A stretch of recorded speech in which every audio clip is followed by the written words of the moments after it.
días para todos, todas las personas que se encuentran conectadas. Agradecemos mucho su puntualidad para este webinar HAZOP, el análisis para la identificación de peligros y valoración de riesgo tecnológico. El día de hoy nos acompaña Andrés Barragán. Recuerden que pueden dejarnos sus preguntas en el chat o en el panel de preguntas y respuestas, y estas serán resueltas al final de la sesión. También agradecemos nos puedan ayudar diligenciando el formulario de asistencia, el cual estaré dejando en el chat durante. Inicialmente les dejo el link para que puedan ir revisando. Bueno, para que conozcan un poco más del perfil de Andrés Barragán, les comento que él es un ingeniero electrónico certificado API 580 e ISO 84 SIS, Fundamental Specialist, con más de 10 años de experiencia en el sector de hidrocarburos, en el área de integridad de activos, riesgos y gestión de seguridad de procesos. Cuenta con conocimientos en normas API, ASME, NACE e ISA, modelos de gestión de seguridad de procesos basados en los enfoques de CCPS y es líder RBI y coordinador de estudios de integridad, tanto en facilidades de producción y refinación como en líneas de transporte y distribución de hidrocarburos. Bueno, y sin más, oficialmente vamos a dar inicio al webinar. Andrés, bienvenido, el espacio es tuyo. Hola Cristian, buenos días y muy buenos días para todos. ¿Me confirman si están visualizando la presentación? Sí, la estamos viendo. Listo. Bueno, muchas gracias. Digamos que como lo decía Cristian, este webinar hace parte de un conjunto de otros webinars que hemos venido desarrollando, todos enfocados en lo que es seguridad de procesos. Pues, hemos realizado ya 3 webinars anteriores. eh, relacionados con diferentes técnicas para identificación de peligros y evaluación de riesgos. Ya desarrollamos uno preliminar enfocado en la técnica del bow tie, del corbatín, y cómo podemos realizar una gestión dinámica del riesgo a través de esta técnica. Desarrollamos también uno enfocado en la metodología de inspección basada en riesgo, sobre todo en temas de integridad mecánica. También el tercero, pues, que realizamos hace poco, enfocado en el plan de prevención de accidentes mayores, el PEPAM, un poquito explicando lo que es este nuevo decreto que salió en el año 2021 y que rige para todas aquellas empresas que manejen sustancias que son inflamables o tóxicas. Y el cuarto que estaremos desarrollando está enfocado precisamente en una de las técnicas de identificación de peligros, que es el HAZOP, y cómo nos ayuda a gestionar y a valorar el riesgo a nivel tecnológico. Eh, Adicional a esto, pues vienen otros 3 webinars programados enfocados en lo que son análisis de consecuencias, otro enfocado en lo que es análisis cuantitativos de riesgos y un último webinar en lo que es gestión de factores humanos. Entonces, aprovechando el tiempo y sin más preámbulo, vamos a entrar en materia. El webinar se va a dividir en 2 secciones o en dos segmentos, en 2 partes. Una primera a modo introductorio y de contexto, en donde vamos a explicar lo que es los sistemas de gestión de seguridad de procesos y cómo esta técnica de HAZOP entra dentro de este sistema de gestión de seguridad de procesos.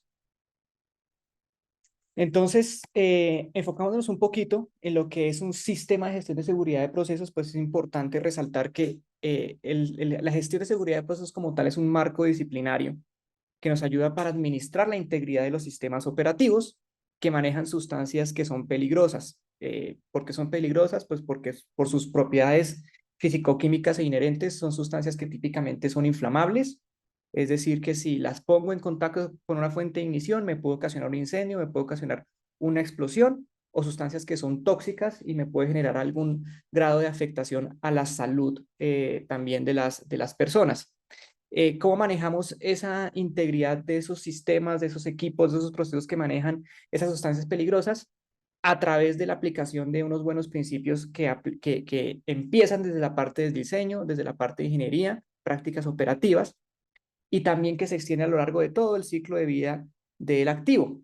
Entonces, como tal, el sistema de gestión de seguridad de procesos se enfoca en la prevención y el control de esos incidentes que tienen el potencial de liberar esas sustancias que son peligrosas o energías que son peligrosas y que pueden ocasionar afectación a las personas, afectación al medio ambiente o afectación a la infraestructura o a la imagen de una empresa.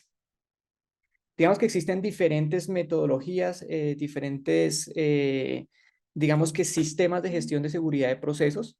Aquí voy a enfocarme un poquito en uno de los que es de los que son más conocidos o de los que nos solemos basar en la mayoría de las empresas, que es el sistema de gestión de seguridad de procesos basada en riesgo que desarrolló el CCPS en el año 2007.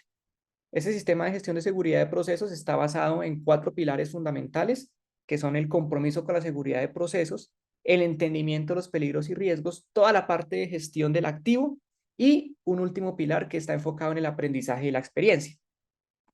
Esta charla o este webinar se enfoca en el pilar de entendimiento de los peligros y riesgos y específicamente en un elemento de ese pilar que es la identificación de peligros y análisis de riesgos. Entonces, la técnica HACCP hace parte de un conjunto de técnicas que me ayudan para identificar peligros y analizar los riesgos que yo tengo en un proceso, en un sistema o en mi planta. ¿Por qué hacemos esto? Pues como lo veíamos anteriormente, la gestión de seguridad de procesos nosotros la hacemos para prevenir los incidentes o prevenir eventos no deseados o prevenir accidentes. ¿Por qué podemos tener accidentes principalmente en la industria de oil and gas, en la industria petroquímica o en cualquier industria donde tenemos sustancias inflamables o tóxicas? Pues porque estamos expuestos a el peligro. ¿Pero qué es el peligro como tal? El peligro es una operación, una actividad, un material que me pueden causar daño a las personas, a las propiedades, al medio ambiente o al negocio. Simplemente o sencillamente el peligro es la fuente que me puede ocasionar un daño. Específicamente, como lo vemos anteriormente, como estamos trabajando en unas industrias donde tenemos sustancias que son inflamables o tóxicas, pues el peligro yace en las características intrínsecas de esas sustancias, que me pueden ocasionar incendios, que me pueden ocasionar explosiones o que me pueden llegar a ocasionar afectaciones por sobrepresiones o afectaciones por inhalación o digamos que entrar en contacto con sustancias que pueden ser tóxicas y que podemos llegar a inhalar, que podemos llegar a consumir o que pueden llegar a penetrar nuestro cuerpo a través de la piel o a través del tacto. Básicamente, digamos que a grosso modo, nosotros tenemos una sustancia que es inflamable o tóxica, que es nuestra fuente o que es nuestro peligro, que es la parte inicial de nuestra cadena que nos puede llegar a ocasionar un incidente. Cuando por diferentes razones nuestro proceso, nuestro sistema se sale de control, nosotros podemos perder el control sobre ese peligro. Y si no lo controlamos de la manera adecuada, esa pérdida del control me puede llegar a ocasionar un incidente o un evento. Típicamente en la industria oil and gas, en la industria petroquímica, cuando nosotros hablamos de un incidente de seguridad de procesos o un evento de seguridad de procesos, siempre hacemos relación a la pérdida de contención de ese fluido, de esa sustancia que es inflamable o es tóxica.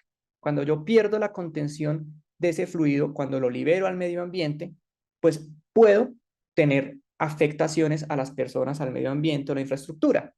Esas afectaciones pues pueden ser porque esa sustancia que es inflamable entra en contacto con una fuente de ignición que me ocasiona un escenario de explosión, un incendio, o porque esa sustancia que es tóxica se me traslada, se me transporta a través de las corrientes de aire y pueden llegar a afectarme a las personas por inhalación de sustancia que es tóxica. Entonces, como yo tengo un peligro que está controlado, yo para prevenir que ese peligro se me salga de control, yo instalo unas salvaguardas o unas barreras que me ayudan a controlar ese peligro y a prevenir que se me generen esos incidentes.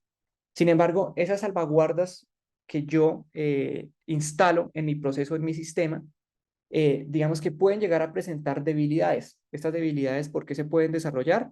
Pues a lo largo del ciclo de vida del activo, por ejemplo, por falencias en los sistemas de mantenimiento, falencias en controles administrativos, que me pueden llegar a ocasionar o empezar a debilitar esas salvaguardas que instalo. Esas debilidades que comienzan a aparecer en las salvaguardas son las que podemos observar aquí en nuestro modelo como los huecos. Y esto generalmente se conoce como el modelo del queso suizo. Entonces, cada una de las barreras pareciera como si fuera una lonchita del queso suizo, y esos huequitos que van apareciendo son las debilidades de las barreras. Cuando yo no mantengo de la manera adecuada las barreras, pues un evento no deseado o un peligro que se me salga de control puede ir propagándose por las debilidades de esas barreras hasta tener un evento no deseado.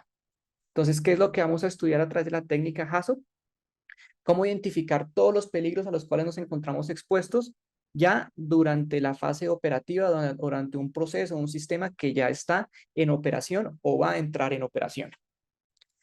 Entonces, entrando ya un poquito más en detalle en lo que es la técnica HACCP, pues la técnica HACCP hace parte de un conjunto de técnicas que se conocen como PHA, Process Hazard Analysis, o en español, análisis de riesgos, perdón, análisis de peligros del proceso. Entonces, ¿qué es un PHA? Un PHA es un conjunto de técnicas que nos ayuda a evaluar y a identificar peligros potenciales asociados a la industria del proceso. ¿Cuál es la ventaja de estas técnicas de identificación de peligros? Pues que nos provee información, o son técnicas que nos ayudan a identificar peligros y nos proveen información para tomar decisiones y para mejorar la seguridad en nuestras instalaciones y reducir las potenciales consecuencias de liberaciones no planeadas de sustancias inflamables o tóxicas. Como el pH es un conjunto de técnicas, pues existen muchas técnicas que podemos aplicar en nuestros sistemas o nuestros procesos. Algunas técnicas son más adecuadas para ciertas fases de nuestro ciclo de vida del activo, otras para otras fases, pero aquí específicamente vamos a enfocarnos solamente en una, que es el HACCP. Algunas de las otras técnicas de identificación de peligros de procesos son, por ejemplo, el HACCP, que es técnicas de identificación de peligros en fases tempranas de los proyectos, WARIF, que es otra técnica que nos ayuda a identificar peligros a través de una tormenta no estructurada de ideas. Listas de chequeo son algunas de otras técnicas que pueden hacer parte de las técnicas de identificación de peligros. Existen varias o un conjunto de técnicas, pero para el objeto de nuestro webinar nos vamos a enfocar solamente en el HACCP. Entonces, ¿para qué está dirigido o enfocado estas técnicas de identificación de peligros? Pues para identificar posibles causas que me puedan llegar a generar desviaciones en nuestros procesos e identificar cuáles son las consecuencias potenciales que podríamos llegar a tener en términos de incendios, de explosiones, de emisiones de productos químicos tóxicos o inflamables o derrames de productos peligrosos que me pueden llegar a afectar al medio ambiente. Que pueden llegar a afectarme principalmente a las personas o que pueden llegar a afectarme a la imagen de la empresa o afectar económicamente la cadena productiva de una organización. Entonces, ¿qué es el HACCP? El HACCP, como les venía diciendo, es una de esas técnicas de identificación de peligros. La sigla HACCP se desprende o significa, es la parte, es el acrónimo de Hazard and Operability Study. Es un estudio de peligros enfocados en las fases operativas de los sistemas. Como tal, el HACCP es una técnica de identificación de peligros y análisis de riesgos sistemática. Esta es una de las palabras claves que la diferencian de otras técnicas de identificación de peligros, como por ejemplo el WARIF. Entonces, el HACCP es una técnica sistemática y estructurada. Ahorita vamos a ver por qué decimos que es sistemática y estructurada, que nos sirve para identificar y valorar las fallas que se puedan presentar en una unidad de proceso, ya sea por un mal funcionamiento o porque sean operadas inapropiadamente. ¿Cuándo se aplica HACCP o cuándo es recomendable aplicar el HACCP? Como les decía, las técnicas de identificación de peligros tienen diferentes etapas o diferentes aplicaciones donde pueden proporcionarnos una mejor información que otras técnicas. Específicamente el HACCP es una técnica que es muy útil cuando estamos hablando de nuevos proyectos. Es muy útil cuando la podemos aplicar en una etapa de ingeniería básica como mínimo o ingeniería de detalle. Entonces, por ejemplo, el HACCP no es una técnica que sea aconsejable para ejecutar en fases muy tempranas de ingenierías como ingenierías conceptuales. Para ingenierías conceptuales se pueden utilizar otras técnicas como el HACCP, que nos ayuda a hacer una identificación temprana de peligros. El HACCP como mínimo es aconsejable desarrollarlo en una ingeniería básica y posteriormente actualizarlo con una ingeniería de detalle para nuevos proyectos o para nuevos sistemas que se vayan a instalar. Cuando también es importante utilizar la técnica HACCP cuando tengamos cambios en procesos ya existentes, cuando tengamos un manejo del cambio, cuando vayamos a alterar nuestro proceso, cuando vayamos potencialmente a cambiar de pronto una unidad, a generar un cambio en las condiciones operacionales, a generar una actualización de la tecnología de un proceso. Es importante analizar el impacto de estos cambios en el proceso o de estos equipos de operación a través de la técnica HACCP.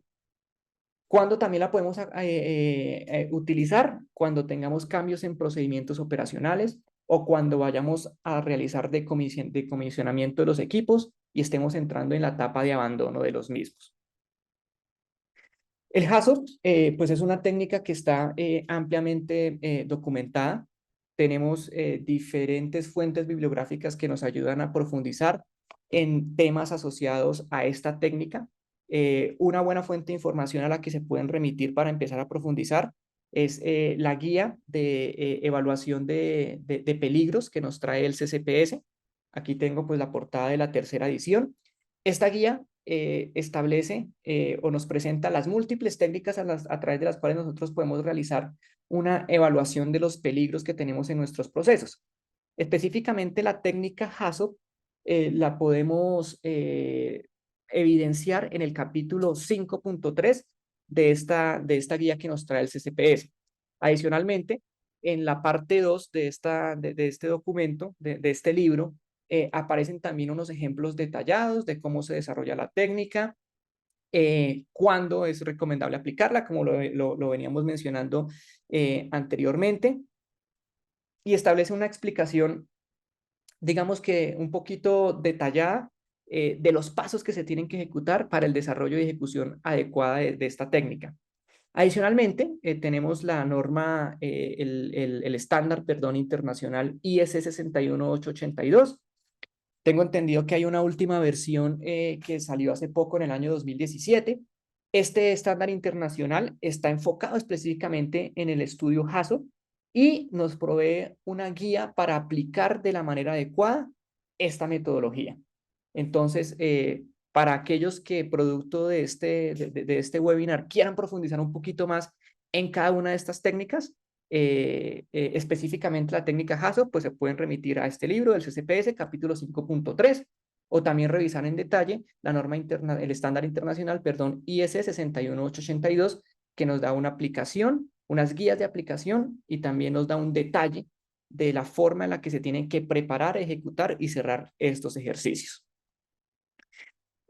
Como lo veníamos viendo anteriormente, el HACCP es una técnica que nos ayuda o está diseñada específicamente para identificar peligros del proceso, resultantes de las interacciones entre sistemas o condiciones excepcionales. El HACCP es una técnica multidisciplinaria.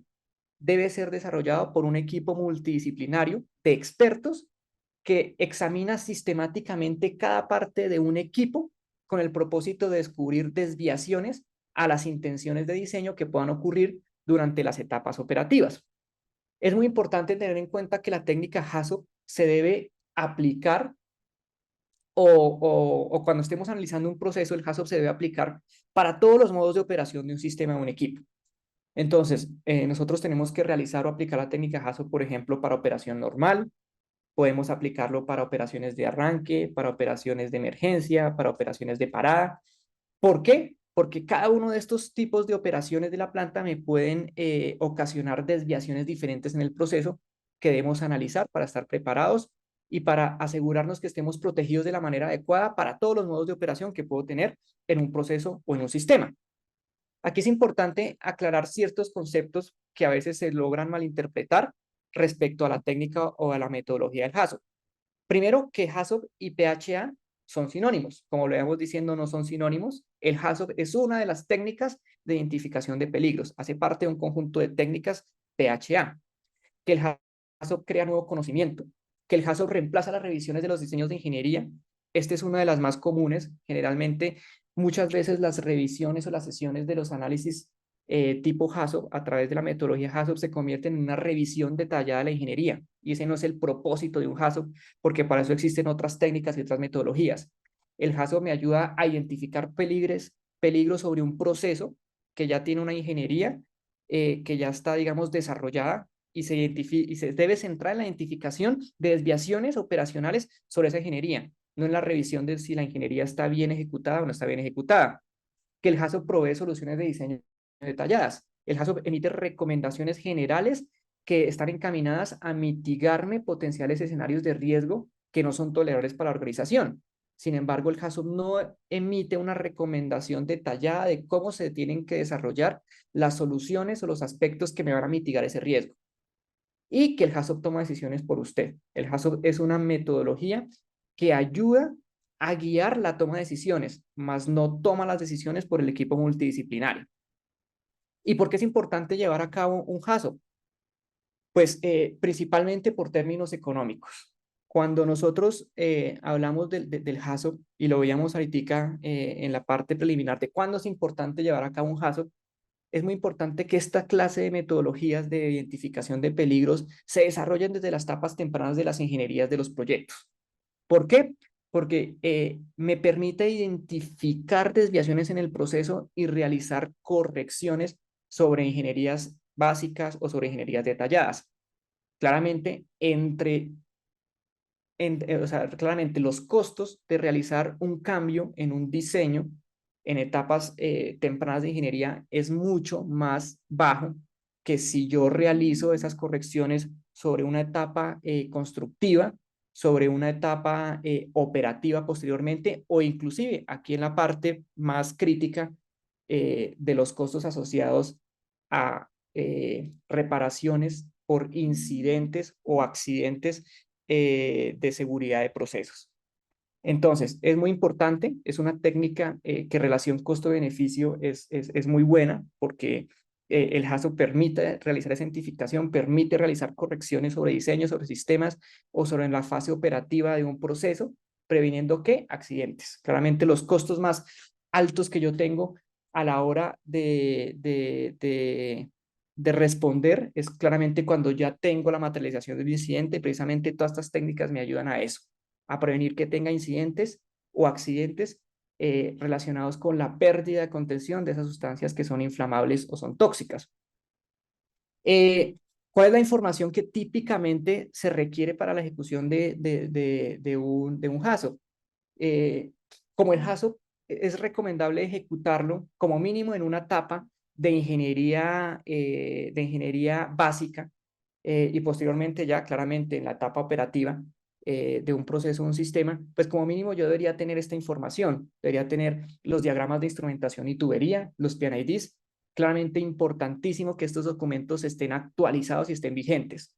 Muchos de los problemas o de las inconvenientes que ocurren cuando se desarrolla un taller tipo HACCP es que la información no está actualizada. Trabajamos sobre documentos de ingeniería que no reflejan la etapa o la realidad operativa de una planta, cuando estamos hablando ya de equipos o HACCP desarrollados en fases operativas, o cuando estamos trabajando con ingenierías desactualizadas. Entonces, es muy importante que los documentos y la fuente de la información que utilicemos para el desarrollo de los talleres esté actualizada y esté en la calidad adecuada. Entonces, requerimos diagramas de instrumentación, de tubería de instrumentación, los PNIDs, los diagramas del flujo del proceso, las descripciones del proceso. Muy importante tener una descripción detallada del proceso, cuáles son las condiciones operacionales digamos que normales bajo las cuales van a operar los equipos, qué sustancias van a manejar, qué niveles de contaminantes yo permito en esas sustancias. Entonces, es muy importante tener los balances de materia y energía.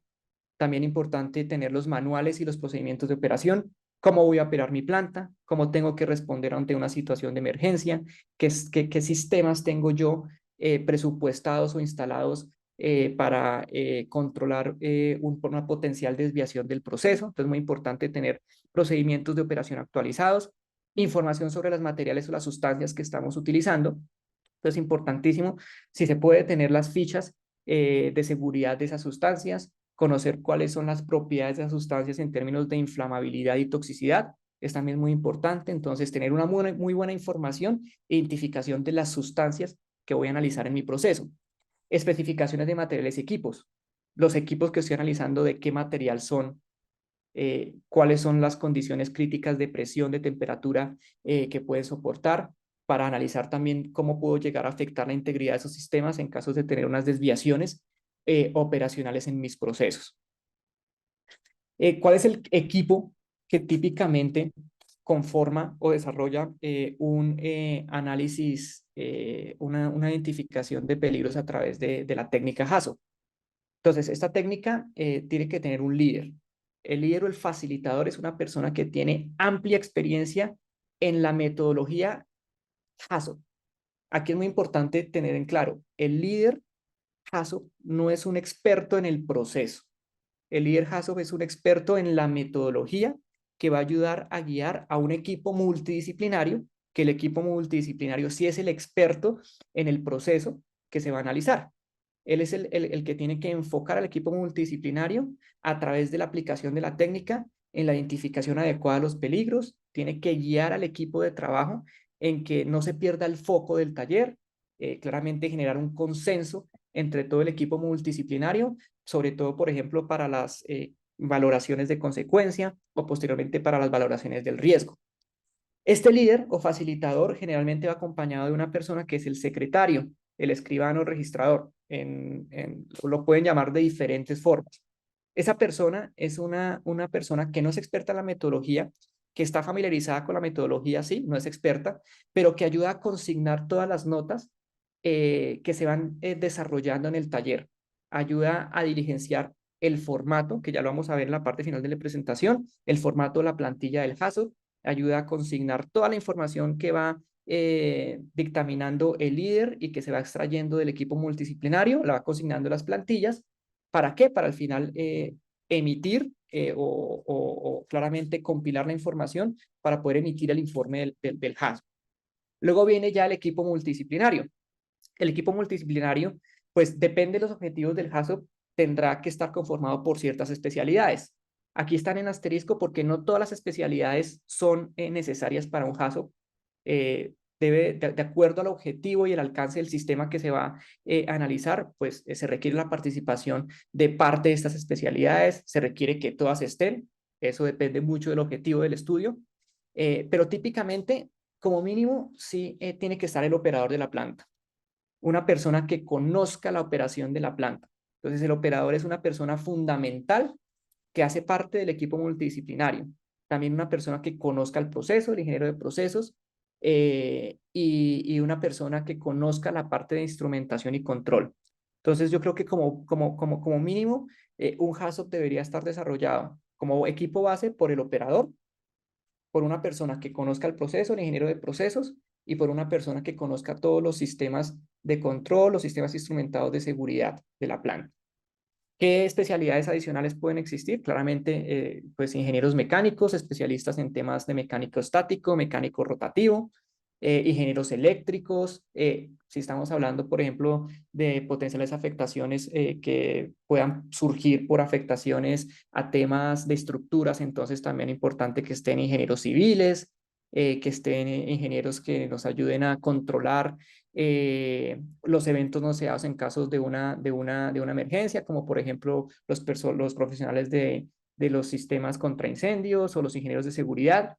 Entonces, el equipo multidisciplinario, perdón, puede variar mucho dependiendo del foco de mi estudio, del objetivo de mi estudio, pero como mínimo debería contar con el operador, con el ingeniero de procesos, el ingeniero de instrumentación y control, y ya, dependiendo del alcance, ingenieros mecánicos, ingenieros eléctricos, ingenieros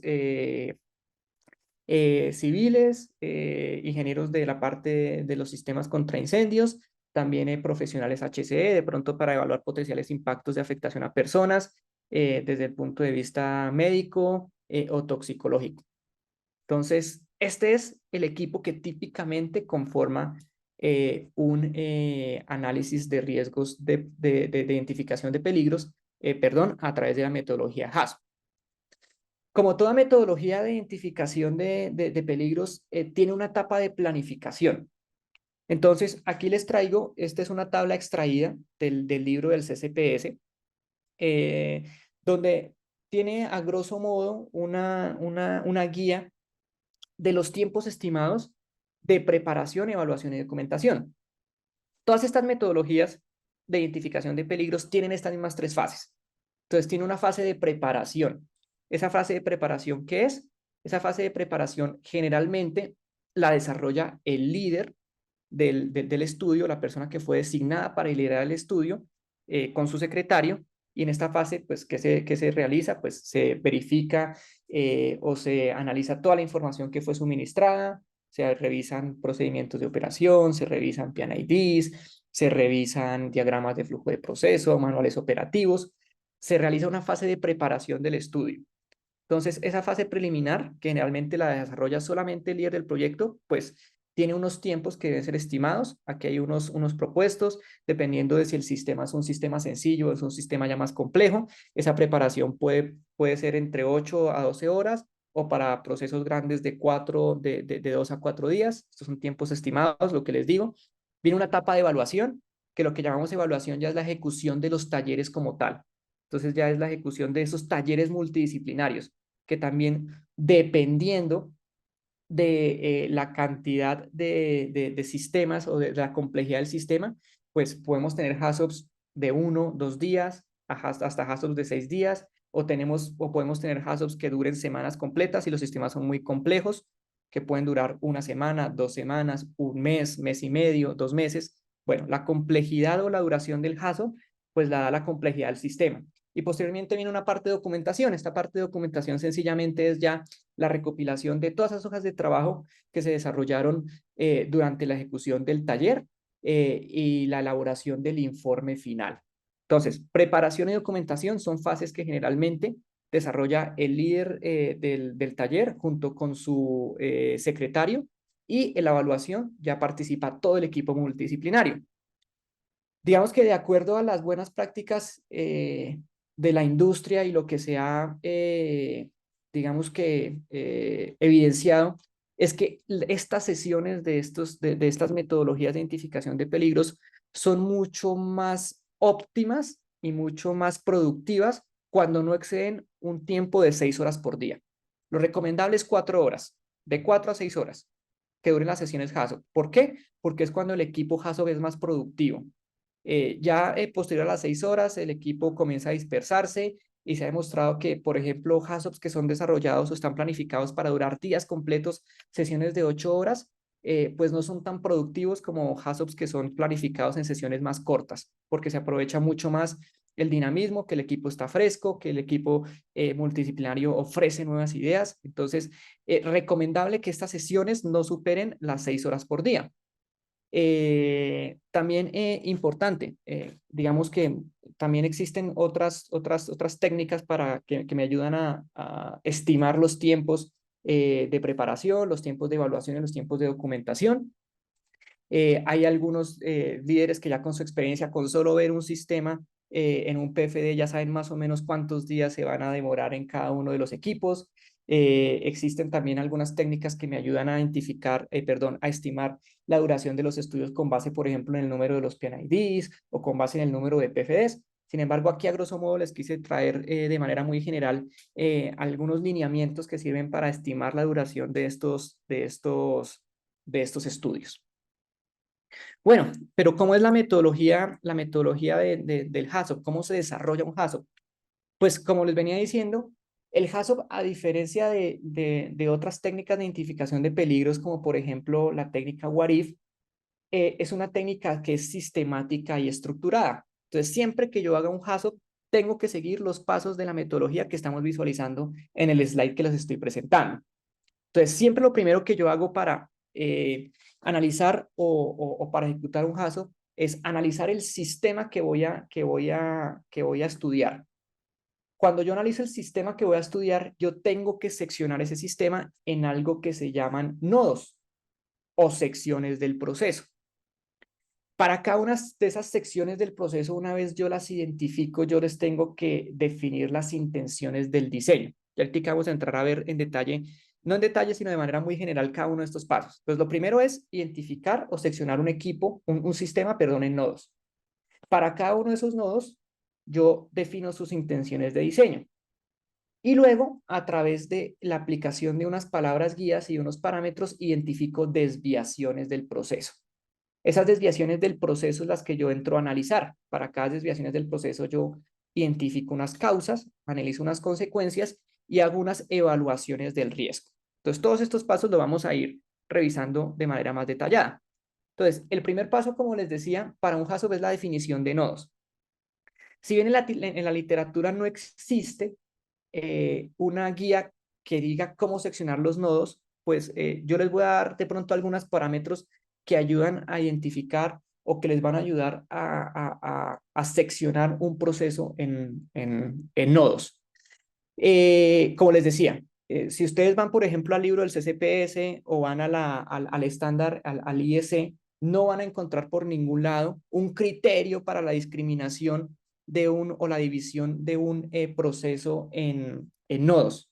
Digamos que los criterios que les voy a dar aquí son, digamos, unos criterios muy generales, muy globales, porque no nos da el tiempo para entrar a detallarlos, pero que pueden ayudar a comprender un poquito cómo se podría seccionar un proceso, un sistema en nodos. Básicamente, las secciones en los nodos de un HASOP pues tienen que ser seccionadas, tienen que ser definidas de acuerdo al objetivo del HASOP. ¿Cuáles podrían ser algunos criterios que nos ayudan a seccionar un sistema, un proceso en nodos? El primero es definir como un nodo cada equipo mayor de mi sistema. Aquí pues vamos a ir viendo. Por ejemplo, asumamos que tenemos un sistema muy sencillo que está compuesto por un tanque. Ese tanque tiene una línea. Esa línea va conectada a una bomba. Esa bomba pues me genera la presión para transportar un fluido. Ese fluido pasa por, aquí vemos una válvula cheque, unas válvulas de control. Aquí unos elementos que me ayudan, por ejemplo, a calentar o a enfriar el fluido y llega a una torre. Entonces, uno de los primeros criterios es definir cada sección o cada equipo mayor como un nodo. Otro de los criterios dice definir una sección de línea entre cada componente mayor. Es decir, si yo tengo un equipo mayor que es un tanque, un equipo mayor que es una torre y tengo una línea de proceso que claramente aquí tiene algunos componentes que los vamos a llamar no mayores, sino componentes adicionales como bombas o intercambiadores de calor. Entonces, esa línea que me interconecta al equipo mayor del tanque, el equipo mayor la torre, pues puede ser definida como un nodo adicional. Entonces, aquí, por ejemplo, uno podría hacer una sección, un seccionamiento de los nodos, definiendo un primer nodo como el tanque de almacenamiento, un segundo nodo como esta línea que interconecta el tanque con la bomba, con la torre, perdón, donde se incluyen las bombas o los intercambiadores de calor, y un tercer nodo, la torre.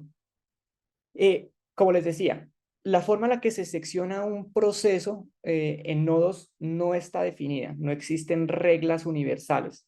Esto lo define principalmente el líder de la revisión. Digamos que esta parte del seccionamiento en nodos hace parte de lo que llamamos la etapa de preparación. Entonces, el líder analiza el proceso con base a su experiencia y algunos criterios que haya desarrollado, propone la división de un sistema en algunos nodos y estos nodos que lleva ya predefinidos el líder de la revisión se llevan a discusión durante la primera fase de la evaluación de la aplicación de la técnica HASO con el equipo multidisciplinario. Al final, el líder propone una división del proceso en nodos y el equipo multidisciplinario lo puede aprobar o puede proponer nuevas formas o nuevas maneras de seccionar el proceso en nodos. Por ejemplo, puede ser que para alguien sea de interés analizar esta parte de los intercambiadores de calor en un nodo independiente y podrían definir el tanque como un nodo, la línea incluyendo la bomba y la descarga de la bomba hasta la entrada de los intercambiadores como un nodo, como un segundo nodo, toda la parte de los intercambiadores de calor como un tercer nodo y un cuarto nodo, la torre. Entonces, digamos que estos son, como les digo, el webinar pues es un tiempo muy corto, simplemente es a modo informativo cómo se podría seccionar el proceso en nodos, pero lo importante y lo que quiero que comprendan es que no existen no existen reglas universales para el seccionamiento en nodos, existen sí algunos buenos criterios que nos sirven a seccionar los procesos en nodos y claramente el seccionamiento de los procesos en nodos pues lo da mucho la experiencia del líder que está, valga la redundancia, liderando el taller y también pues con la retroalimentación o el apoyo del equipo multidisciplinario. Entonces lo primero es, tengo un sistema, por ejemplo aquí nuestro tanque, nuestra línea de interconexión entre el tanque que tiene unas bombas, unos intercambiadores y la torre. Y lo primero que hago es seccionar esto en nodos. Posteriormente lo que hago yo es hacer el análisis específicamente para cada uno de los nodos. Entonces, para cada uno de los nodos que yo definí, es decir, por ejemplo, aquí el nodo 1 el tanque, el nodo 2 la línea y el nodo 3 la torre, para cada uno de esos nodos yo lo que tengo que hacer es definir la intención de diseño. ¿Qué es la intención de diseño? Como su nombre lo indica, es para qué está diseñado ese nodo. ¿Cuál es la función del diseño de ese nodo? ¿Qué tiene que hacer? Y esta parte de la definición de la intención del diseño es muy importante porque la intención del diseño me ayuda posteriormente a identificar potenciales desviaciones en el proceso. ¿Por qué? Porque claramente todo lo que se salga de la intención de diseño va a ser una desviación. El sistema está operando de una manera que no quiero que opere. Entonces, la intención del diseño la podemos empezar a redactar o la podemos empezar a definir desde el punto de vista de la materia prima. Es decir, cuál es el material, la sustancia que está manejando ese nodo de proceso. ¿Qué buscamos incluir aparte de la sustancia? Pues buscamos incluir, por ejemplo, cuál es la cantidad presente de esa sustancia, en qué condiciones físicas están almacenadas. Por ejemplo, condiciones de presión, condiciones de temperatura, niveles, caudales. El estado, si está, por ejemplo, en fase líquida, en fase gaseosa, y las impurezas normales.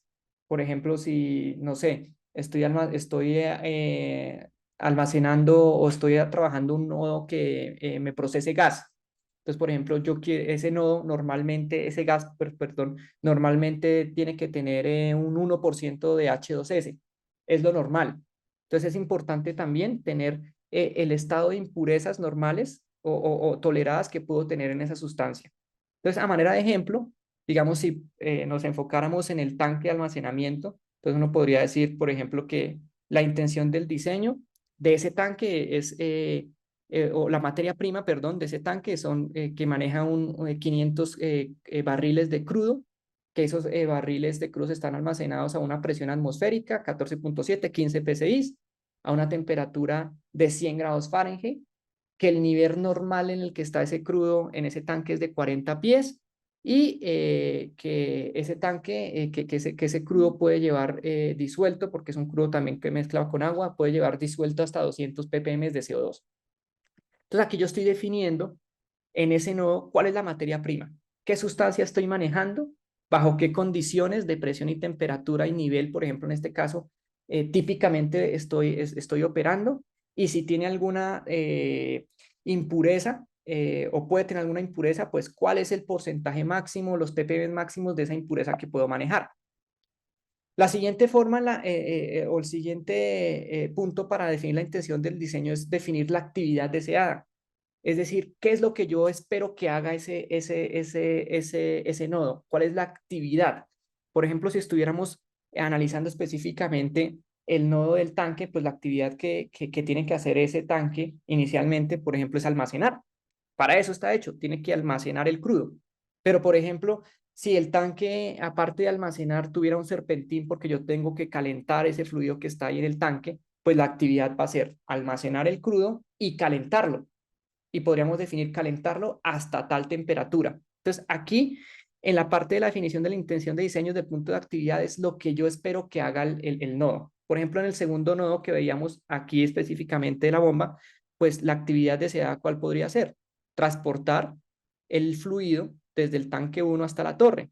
Y podríamos poner, por ejemplo, transportarla a tal presión que me da la bomba, a 200 psi. Entonces, es importante definir aquí la actividad, qué es lo que yo espero o para qué está diseñado ese nodo, cuál es la actividad que se espera que haga. Entonces, tomando como referencia otra vez nuestro nodo 1 del tanque, pues la actividad es almacenar el crudo. Y otra parte importante de definir la intención de diseño es aclarar desde dónde proviene mi sustancia y para dónde va. Entonces se indica la fuente y el destino del material.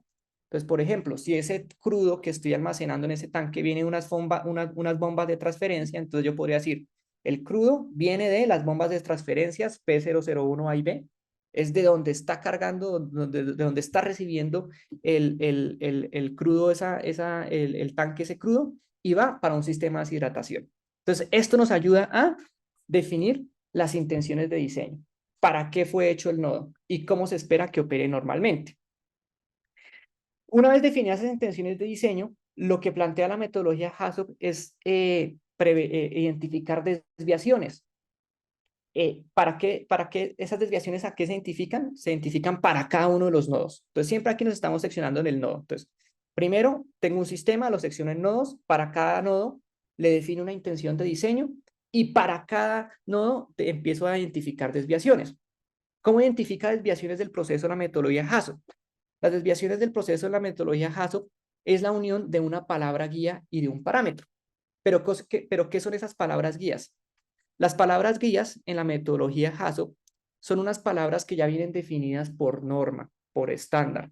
Son unas palabras ya típicas que se han desarrollado y que permiten identificar desviaciones. ¿Cuáles son esas palabras típicas? Entonces, en palabras guías del HASOP tenemos la palabra guía no, la palabra guía menos, más, así como también parte de o inverso. El significado está aquí al frente de cada palabra. Entonces, la palabra no significa que la negación completa del diseño, o sea, no estoy cumpliendo con la intención de diseño que definí para el nodo. Menos decrecimiento cuantitativo de un parámetro, más incremento cuantitativo de un parámetro, así como también ocurre una actividad adicional a la que estoy planteando que tiene que hacer el nodo, parte de que solo una parte de la intención del diseño se logra o solo un conjunto de actividades de las que tiene que hacer el nodo se ejecuta, y el inverso es que tenga una lógica puesta a la intención de diseño. Estas palabras guías se aplican a un parámetro. ¿Y un parámetro qué es? Un parámetro es una propiedad física o química asociada al proceso. Por ejemplo, ¿qué son parámetros? Incluye elementos generales como reacciones, mezclas, concentraciones de compuestos, pHs y elementos específicos como presiones, temperaturas, fases y flujos. Entonces, cuando yo comienzo a unir las palabras guías que ya tienen definidas por metodología, vienen definidas por metodología, con un parámetro, la unión de esa palabra guía con el parámetro me genera unas desviaciones. Es importante que a la hora de desarrollar una metodología HASOP, pues se mapeen todas las posibles combinaciones entre palabras guías y parámetros. Inclusive pueden haber combinaciones de palabras guías y parámetros que no suenen lógicas. Sin embargo, es importante plantearlas y claramente descartarlas con el equipo multidisciplinario. Eh, digamos que aquí les traigo un pequeño extracto de algunas desviaciones que pueden ser típicas o genéricas que se pueden encontrar en diferentes equipos del proceso. No son todas, esto es un extracto de una tabla que es mucho más grande, pero aquí, por ejemplo, podemos empezar a identificar cómo la aplicación de una palabra guía más un parámetro me puede llegar a tener desviaciones. Por ejemplo, palabra guía más o alto y un parámetro que es flujo, que es una condición de proceso. Entonces, la combinación de la palabra guía más o alto con el parámetro flujo me genera una desviación que es alto flujo. ¿Sí? Donde típicamente la puedo encontrar, por ejemplo, en ductos o líneas de proceso. Bajo o no flujo. También, entonces aquí tenemos la palabra bajo o menos, que es la palabra guía, flujo, que es el parámetro, me permite generar una desviación que sea bajo flujo. O podemos tener la palabra guía no y el parámetro flujo y me genera una desviación que es no flujo, donde típicamente la podemos encontrar en ductos o en compresores o en generadores. Por ejemplo, alto nivel, bajo nivel, también palabra guía más, palabra guía menos, el parámetro flujo nos generan desviaciones alto nivel y bajo nivel, donde típicamente podemos encontrar desviaciones en columnas o en tanques de almacenamiento o en algunos casos en recipientes a presión. Entonces aquí lo importante para fines de este webinar es que conozcamos que existen palabras guías que ya vienen identificadas o ya vienen definidas para la metodología HASOP. Cada palabra guía tiene un significado que se aplica a un parámetro y la unión de esa palabra guía con un parámetro que puede ser una condición física, por ejemplo, flujo, nivel, temperatura, concentración de una sustancia, concentración de CO2, nivel de pH, porcentaje de reacción. La unión de esas palabras guías con estos parámetros, pues me generan desviaciones. Y cada una de estas desviaciones es las que yo empiezo a analizar en la metodología HASO. Entonces, para cada una de esas desviaciones, yo tengo que identificar unas causas iniciadoras. Esas causas iniciadoras, ¿qué son? Son las, como su nombre lo indica, son las razones por las cuales yo podría tener una desviación. Entonces, si nos centramos, por ejemplo, aquí en esta alto flujo, entonces la pregunta típica que se hace en el taller es, bueno, ¿qué puede ocasionar ese alto flujo en la línea? Y el equipo multidisciplinario, que es el experto en el proceso, tiene que comenzar a identificar por qué situaciones operacionales o administrativas yo puedo tener esta desviación en mi proceso, puedo llegar a tener un alto flujo. Eso es lo que son las causas iniciadoras. ¿Qué es lo que me puede ocasionar o me puede llegar a desembocar la desviación que estoy analizando? Y una vez identifique esas causas iniciadoras, claramente, aquí como lo dicen, esas causas iniciadoras pueden haber que algunas que son creíbles, pueden haber algunas que no son creíbles. El mismo equipo multidisciplinario con su experiencia determinará cuáles causas son creíbles, cuáles no son creíbles, cuáles deja para analizar en el estudio y cuáles no. Y lo importante aquí es que para cada una de esas causas analicemos las consecuencias. Entonces, ¿esas consecuencias qué son? Como su nombre lo indica, es el resultado de las desviaciones.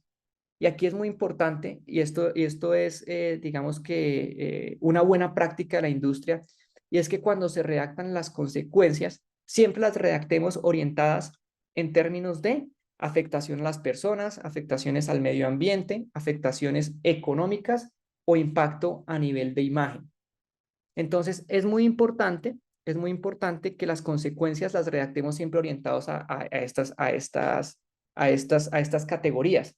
Y adicionalmente, de acuerdo a las buenas prácticas de la industria, es importante que al momento de redactar las consecuencias, asumamos que las salvaguardas preventivas que estamos planteando en nuestro proceso fallen o como si no existieran, que es lo que nosotros llamamos una primera calificación del riesgo inherente. Es decir, cuál es la potencial consecuencia que pudiera llegar a tener, por ejemplo, una liberación de gas, si no tengo nada que me controle esa liberación de gas.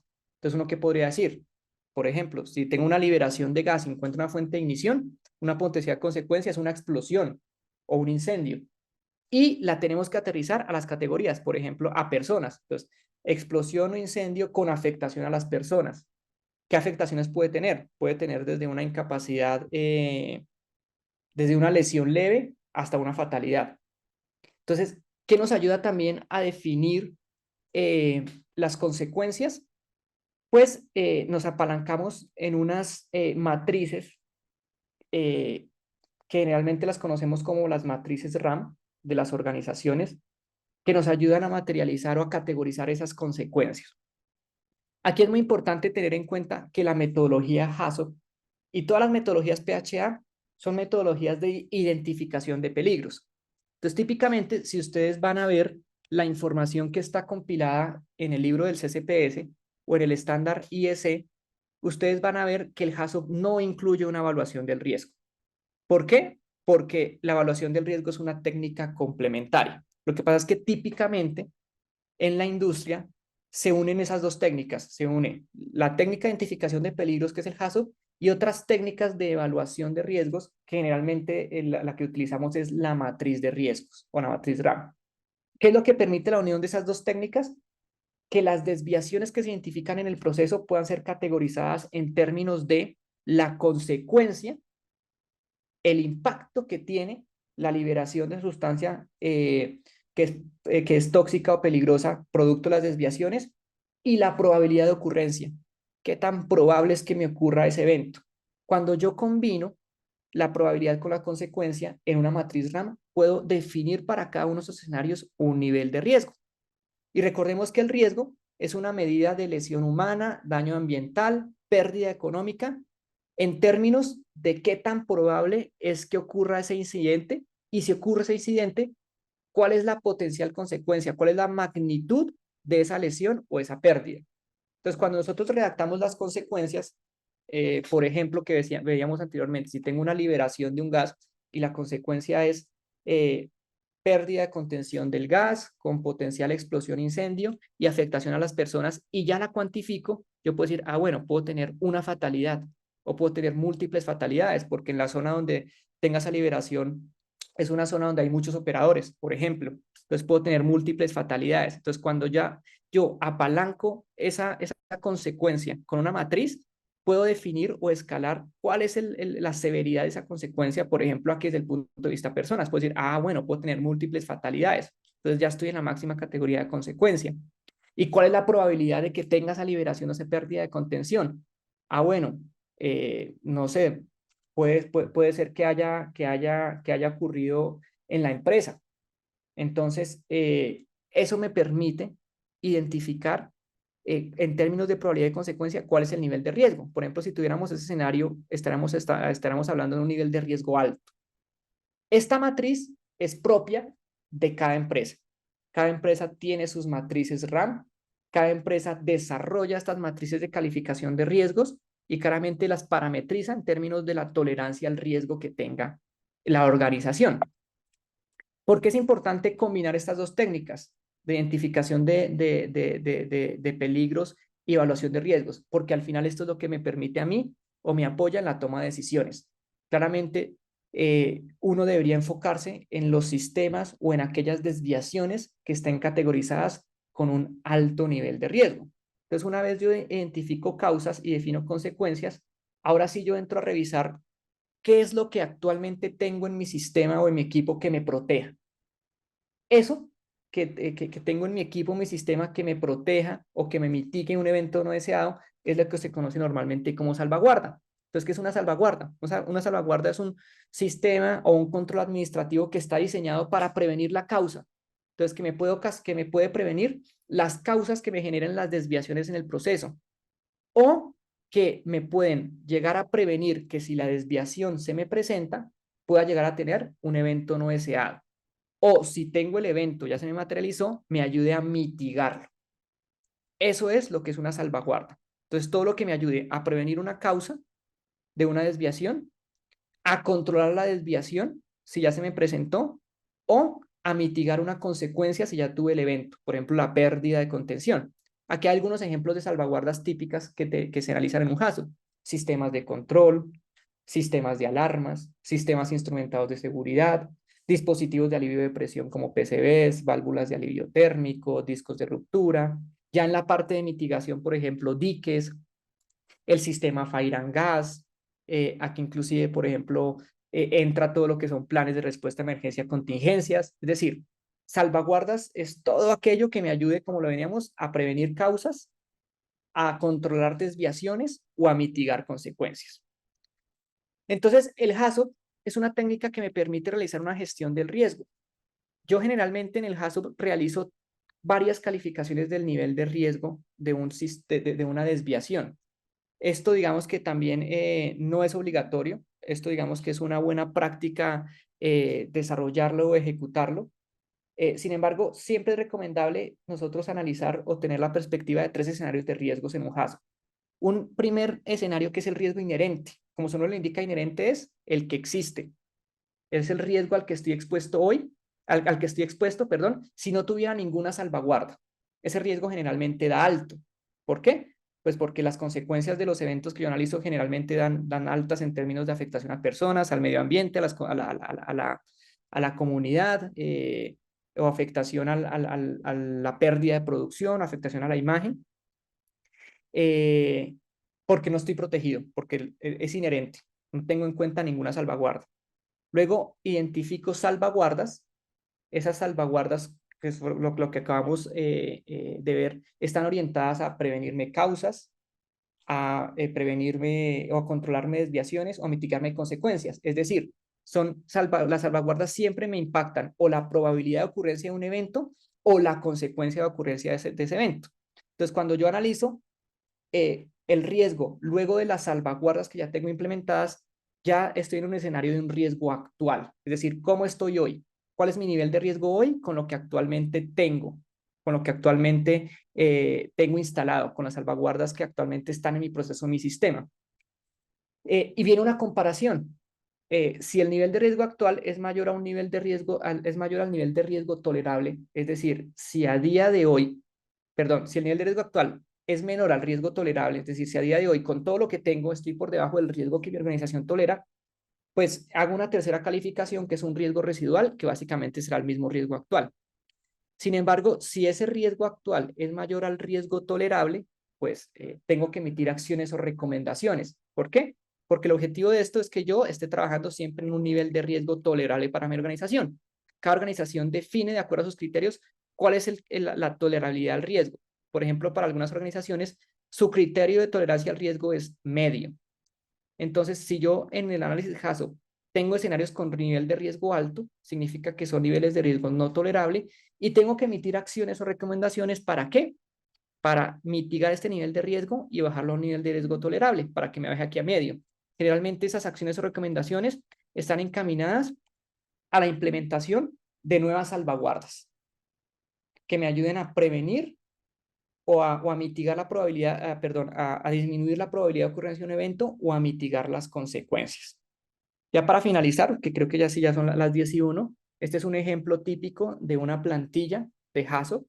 Y aquí, este ya es, digamos, un ejemplo de cómo es una plantilla diligenciada. Si se dan cuenta, la plantilla se diligencia para cada nodo. Para cada nodo se identifican todas las desviaciones aplicando palabras guías y uniéndolas con parámetros. Y para cada desviación se identifican causas, se desarrollan potenciales consecuencias, se realiza una calificación del riesgo inherente, se identifican salvaguardas, se cataloga el riesgo ya con el impacto de esas salvaguardas. Si sigue estando muy alto, se emiten recomendaciones y se hace una calificación del riesgo residual, que es cómo espero que yo disminuya el nivel de riesgo con la implementación de estas recomendaciones que di. Todo esto que nos ayuda al final a gestionar el riesgo tecnológico de nuestros procesos. Identificar desviaciones del proceso, identificar dónde puedo estar expuesto, dónde tengo niveles de riesgo alto, dónde puedo tener, por ejemplo, falencias en salvaguardas, y me ayuda a gestionar ese nivel de riesgo a través de la emisión de recomendaciones que claramente tienen que ser ejecutadas. Creo que con esto ya finalizamos la sesión de hoy. No sé si hayan dudas o inquietudes. Sí, Andrés, tenemos unas preguntas.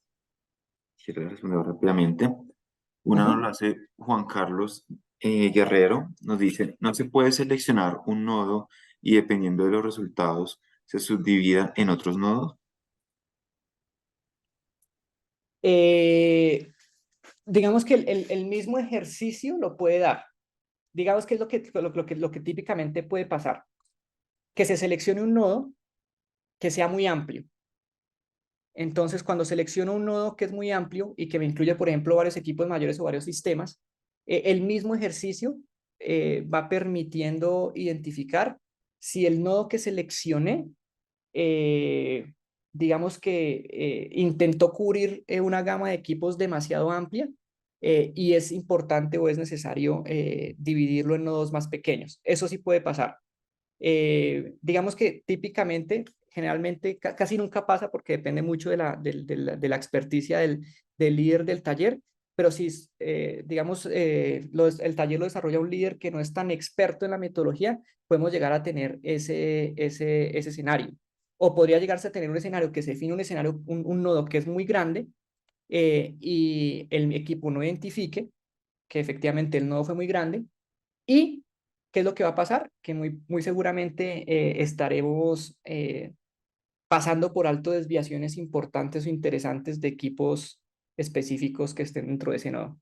Sí se puede llegar a dar el escenario. Perfecto. Daniel Moreno nos pregunta, ¿la metodología sigue alguna normativa ISO, ANSI, NFPA o quién la creó?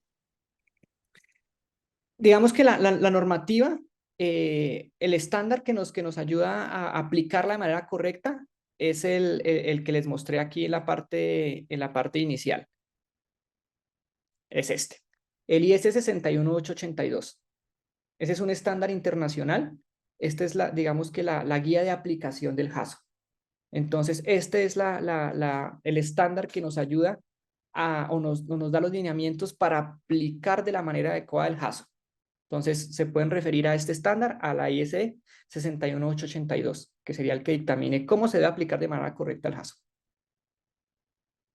Perfecto. Marinela nos pregunta, ¿los riesgos identificados en el taller de HACCP se pueden utilizar para otros talleres? ¿A cuáles aplicaría? Digamos que los riesgos identificados en el HACCP, generalmente cuando son riesgos altos, sirven como insumo para análisis más detallados de otras metodologías de análisis de riesgos, como por ejemplo un LOPA.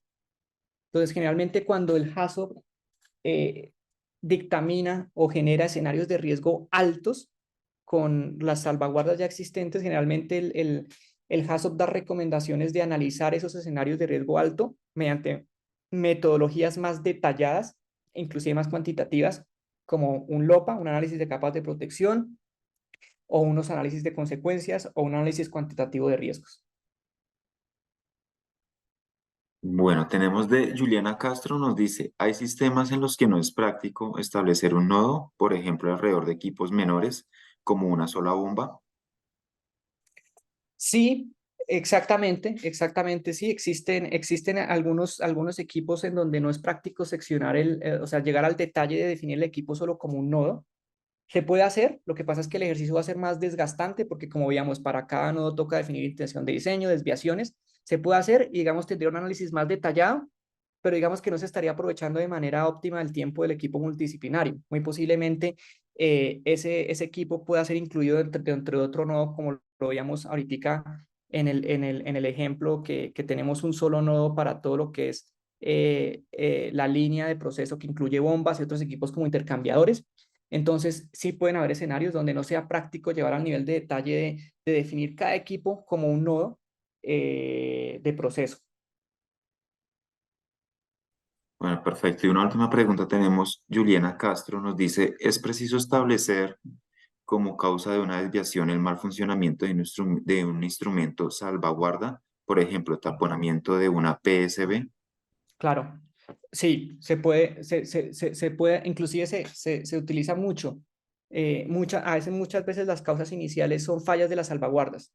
Claramente, ¿qué es lo que pasa? Que cuando uno pone como una causa la falla de la salvaguarda, pues no la puede definir como salvaguarda. O sea, no puede ser causa y salvaguarda. Entonces, por ejemplo, si tenemos un escenario de alto nivel y la desviación, una desviación de alto nivel y el escenario la causa de esa desviación es falla en el lazo de control de nivel, es una causa válida.